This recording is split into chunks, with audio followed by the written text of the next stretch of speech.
Hello friends, welcome back. ഇന്നത്തെ recipe garlic rice ആണ്. വളരെ കുറഞ്ഞ ചേരുവകൾ കൊണ്ട് പെട്ടെന്ന് റെഡിയാക്കി എടുക്കാൻ പറ്റുന്ന നല്ല രുചിയുള്ള ഒരു റൈസ് റെസിപ്പിയാണ്. വളരെ ഈസിയാണ്. അപ്പോൾ നമുക്കത് എങ്ങനെയാണ് റെഡിയാക്കുന്നതെന്ന് നോക്കാം. ഞാൻ ഈ ഒരു റെസിപ്പി ട്രൈ ചെയ്തത് നേരത്തെ അപ്ലോഡ് ചെയ്തിട്ടുള്ള എഗ് ചില്ലിയുടെ കൂടെ കോമ്പിനേഷനായിട്ടാണ്. അടിപൊളി കോമ്പിനേഷനാണ്. പെട്ടെന്ന് തന്നെ അതെങ്ങനെയാണ് റെഡിയാക്കുന്നതെന്ന് നോക്കാം.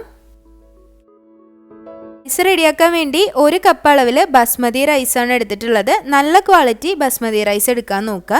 ഞാനിവിടെ പ്രീമിയം സെല്ല റൈസാണ് എടുത്തിട്ടുള്ളത്. ഇത് നന്നായിട്ടൊന്ന് കഴുകിയതിന് ശേഷം കുതിർത്തി വെക്കുക. ഇതുപോലെയുള്ള റൈസ് ചെയ്യുന്ന സമയത്ത് കഴുകിയതിന് ശേഷം ഏകദേശം 30 മിനിറ്റ് എങ്കിലും ഒന്ന് കുതിർത്തി വെക്കുക. കുതിർത്തി വെച്ചതിന് ശേഷം കുറച്ചധികം വെള്ളത്തിലാണ് നമ്മളിത് വേവിച്ചെടുക്കേണ്ടത്. സാധാരണ ഫ്രൈഡ് റൈസ് ഒക്കെ ചെയ്യുന്നത് പോലെ തന്നെ കുറച്ചധികം വെള്ളത്തിൽ വേവിച്ച് ഊറ്റിയെടുക്കുകയാണ് ചെയ്യുന്നത്. ആവശ്യത്തിനുള്ള ഉപ്പ് വെള്ളത്തിൽ തന്നെ ചേർത്ത് കൊടുക്കുക. അതുപോലെ 1 ടീസ്പൂൺ അളവിൽ ഓയിൽ ചേർത്ത് കൊടുത്തിട്ടുണ്ട്. സൺഫ്ലവർ ഓയിലാണ് ചേർത്ത് കൊടുത്തിട്ടുള്ളത്. വെളിച്ചെണ്ണ ഉപയോഗിക്കാതിരിക്കുക. വെളിച്ചെണ്ണ അല്ലാത്ത ഏത് ഓയിൽ വേണമെങ്കിലും ചേർത്ത് കൊടുക്കാം. നന്നായിട്ട് വെള്ളം തിളച്ചതിന് ശേഷം മാത്രം കുതിർത്തി ഊറ്റി വെച്ചിട്ടുള്ള അരി ഇട്ട് കൊടുക്കുക. ഒരുപാട് വെള്ളമൊന്നും ഇല്ലാതെ നല്ലോണം ഊറ്റിയ അരി വേണം നമ്മൾ ഈ ഒരു വെള്ളത്തിലേക്ക് ഇട്ട് കൊടുക്കാനായിട്ട്. ആദ്യമേ കഴുകി കുതിർത്തി ഊറ്റിയെടുക്കുക. 5 മുതൽ ഒരു 7-8 മിനിറ്റിൽ അരി നന്നായിട്ട് വെന്ത് കിട്ടും. ഇനി വെന്തതിന് ശേഷം അരി ഒന്ന് ഒരു സ്ട്രെയിനർ യൂസ് ചെയ്തിട്ട് ഊറ്റിയെടുക്കുക.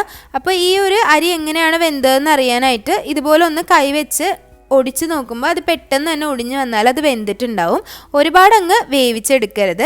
അത് ഈ ഒരു റൈസിന് ആപ്റ്റായിരിക്കില്ല. നമ്മൾ സാധാരണ ഒരു ഫ്രൈഡ് റൈസൊക്കെ ചെയ്യുന്ന പരുവത്തിൽ തന്നെയാണ് ഈ ഒരു റൈസിനും കറക്റ്റായിട്ട് ഉണ്ടാവുക. ഇത് റെഡിയാക്കാൻ വേണ്ടി നല്ല ചുവട് കട്ടിയുള്ള ഒരു പാത്രം എടുക്കുക. അതിലേക്ക് ഏകദേശം 10 ഗ്രാം അളവിൽ ബട്ടർ ചേർത്ത് കൊടുക്കാം. ഏകദേശം ഈ ഒരു അളവിൽ ബട്ടർ ചേർത്ത് കൊടുക്കുക. നന്നായിട്ടൊന്ന് ഉരുകി വരണം.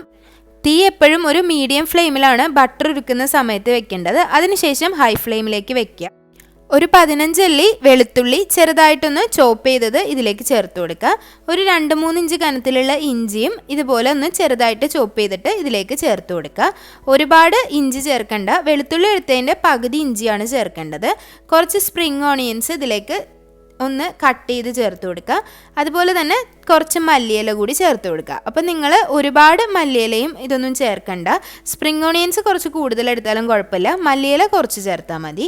1/2 ടീസ്പൂൺ അളവിൽ ക്രഷ് ചെയ്ത് ബ്ലാക്ക് പെപ്പർ ചേർത്ത് കൊടുക്കുക. കുരുമുളക് ഒന്ന് പൊടിച്ചാണ് ചേർത്ത് കൊടുത്തിട്ടുള്ളത്. കുരുമുളക് പൊടിയല്ല ചേർത്തിട്ടുള്ളത്. അപ്പോൾ ഇതുപോലെ ഒന്ന് ക്രഷ് ചെയ്തിട്ടാൽ കുറച്ചും കൂടി നല്ലതായിരിക്കും. പൊടിയുള്ളവർ അതായാലും ഇട്ട് കൊടുക്കാം, കുഴപ്പമൊന്നുമില്ല. നന്നായിട്ടൊന്ന് മിക്സ് ചെയ്യുക. റൈസ് ചേർക്കുന്ന സമയത്ത് ഹൈ ഫ്ലെയിമിലേക്ക് വെക്കുക. ഹൈ ഫ്ലെയിമിൽ വെച്ചിട്ട് സാധാരണ നമ്മൾ ഫ്രൈഡ് റൈസൊക്കെ മിക്സ് ചെയ്യുന്നത് പോലെ തന്നെ നന്നായിട്ടൊന്ന് മിക്സ് ചെയ്തെടുക്കുക. അപ്പോൾ ഇത്രയേ ഉള്ളൂ. വളരെ ഈസിയാണ്. പെട്ടെന്ന് റെഡിയാക്കി എടുക്കാൻ പറ്റുന്ന ഒരു ഗാർലിക് റൈസാണ്. അപ്പോൾ ഈ ഒരു സിമ്പിൾ സ്റ്റെപ്സ് കാണുമ്പോൾ നിങ്ങൾക്ക് തോന്നും ഇതിന് ടേസ്റ്റ് ഉണ്ടാവുമെന്ന്. പക്ഷേ നല്ല ടേസ്റ്റാണ്. ഒരു വട്ടമെങ്കിലും ട്രൈ ചെയ്ത് നോക്കുക. ചില്ലി ചിക്കൻ, ചില്ലി ഗോബി, അതുപോലെ തന്നെ ഞാൻ ഇന്നലെ ഇട്ട എഗ് ചില്ലിയുടെയൊക്കെ കൂടെ നല്ല കോമ്പിനേഷനാണ്. അപ്പോൾ എല്ലാവരും ട്രൈ ചെയ്ത് നോക്കുക. അവസാനമായിട്ട് കുറച്ച് മല്ലിയിലയും അതുപോലെ തന്നെ കുറച്ച് സ്പ്രിംഗ് ഓണിയൻസും ഒന്ന് കട്ട് ചെയ്തിട്ട് ഇതിന് മുകളിലേക്ക് ഇട്ട് കൊടുത്താൽ നല്ലതായിരിക്കും.